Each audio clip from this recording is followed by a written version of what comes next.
Vamos lá, vamos voltar a falar do nosso dia, do Dia Internacional da Mulher. Acaba de ser lançado, na verdade foi lançado ontem, o relatório Mulheres Sem Prisão. O relatório traz um balanço aí sobre a relação das mulheres e o sistema carcerário brasileiro. O levantamento é do Instituto Terra, Trabalho e Cidadania.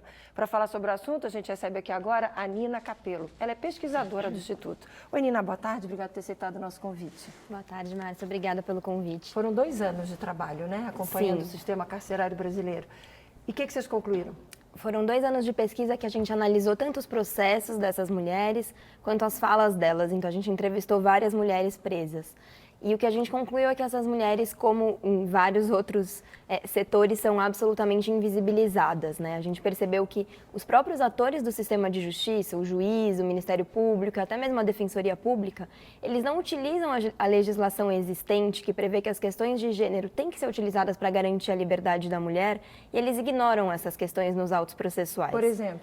Por exemplo, a legislação prevê que a mulher mãe, a mulher gestante, o Marco Legal da Primeira Infância, recentemente aprovado, prevê que até os 12 anos, a mulher que tem filho até 12 anos tem que estar em liberdade, e essas questões são todas ignoradas pelos juízes e pelo Ministério Público, e eles decidem que as mulheres têm que ficar presas preventivamente, quando elas são presas em flagrante, ignorando se elas são mães, se elas têm filhos pequenos, se elas são... Muitas vezes as mulheres são as responsáveis pelo cuidado da casa, por sustentar o filho, por sustentar a família, e essas questões são todas ignoradas, né? E as mulheres continuam sendo presas, né? A realidade aqui em São Paulo, ela reflete a realidade nacional? Tem alguma característica diferente?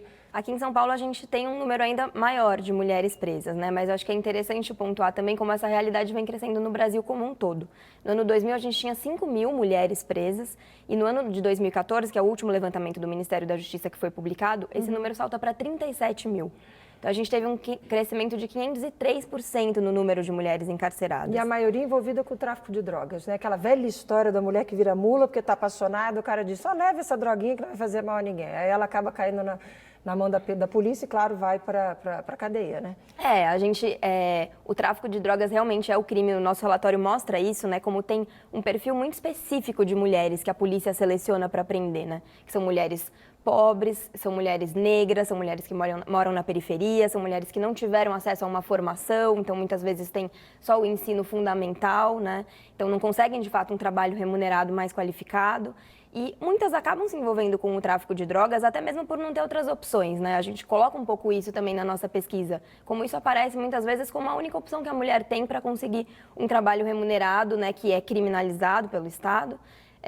E para conseguir ficar perto de casa, sustentar os filhos, ou às vezes complementar a renda, porque a maioria dos companheiros abandona elas e deixa elas sozinhas, responsáveis pelo cuidado dos filhos, né? E todas essas questões são ignoradas pelos juízes, pelo Ministério Público, quando eles olham e decidem prender essas mulheres e não deixar elas soltas. Então, qual é o próximo passo? Vocês fizeram a pesquisa em 2 anos, acabaram de lançar ontem esse relatório, a partir daí, qual é a intenção?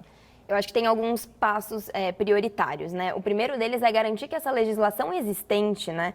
Tanto a legislação internacional, a gente tem as regras de Bangkok, que prevê que a mulher submetida à justiça criminal, a regra é que ela seja colocada em liberdade, né? Não que fique presa. A gente tem também o Marco Legal da Primeira Infância, que ampliou as hipóteses de prisão domiciliar para as mulheres, também garantindo que a mulher fique solta, apesar de presa em casa, mas que não fique dentro do cárcere, né? Então, o principal passo é mostrar como essas questões não são manejadas pelos atores do sistema de justiça, elas precisam ser utilizadas para garantir o desencarceramento de mulheres, né? Um segundo passo importante que a gente traz no nosso relatório, isso é muito forte, é dar voz para essas mulheres. Então, a gente traz os relatos delas sobre o que é o aprisionamento, as condições absolutamente degradantes do cárcere, como elas ficam sem acesso à saúde, sem tratamento ginecológico, como elas não têm alimentação, a alimentação adoece, elas ficam longe da família, né? As famílias que vão visitar são humilhadas, então às vezes elas preferem até não receber essas visitas. Então a gente precisa também dar voz para essas mulheres para saber qual é essa realidade, né? E acho que um terceiro passo importante é debater com a sociedade que política de encarceramento em massa é essa que a gente vem adotando, né, que fez esse crescimento tão exponencial, principalmente no encarceramento de mulheres, né, que cresceu 500% em 15 anos. É assustador, né? E pensar que se a gente não começar a discutir isso, esse número vai crescer a cada vez ano, mais. E se for nessa proporção? Nessa proporção assustadora, né? Outros países já têm adotado políticas de encarceramento, né? Têm revisado suas políticas de criminalização de drogas e o Brasil precisa se somar nessa luta de desencarceramento. Bom, para quem já está em casa curioso, querendo conhecer mais detalhes sobre o relatório, vou pedir para colocar aí o site do Instituto, é Tá na tela, gente, é ITTC mesmo.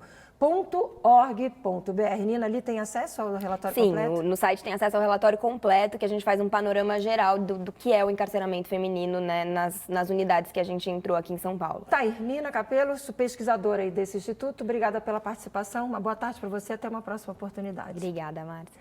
Vamos lá, gente, a gente vai encerrar o nosso Repórter São Paulo de hoje com um toque pela igualdade de gênero. Vamos colocar aí imagens que são imagens da Bolsa de Valores de São Paulo. Hoje, em homenagem às mulheres, bolsas de diversas partes do mundo dedicaram a elas, ou melhor, a todas nós mulheres, esse toque da campainha que simboliza a abertura do pregão.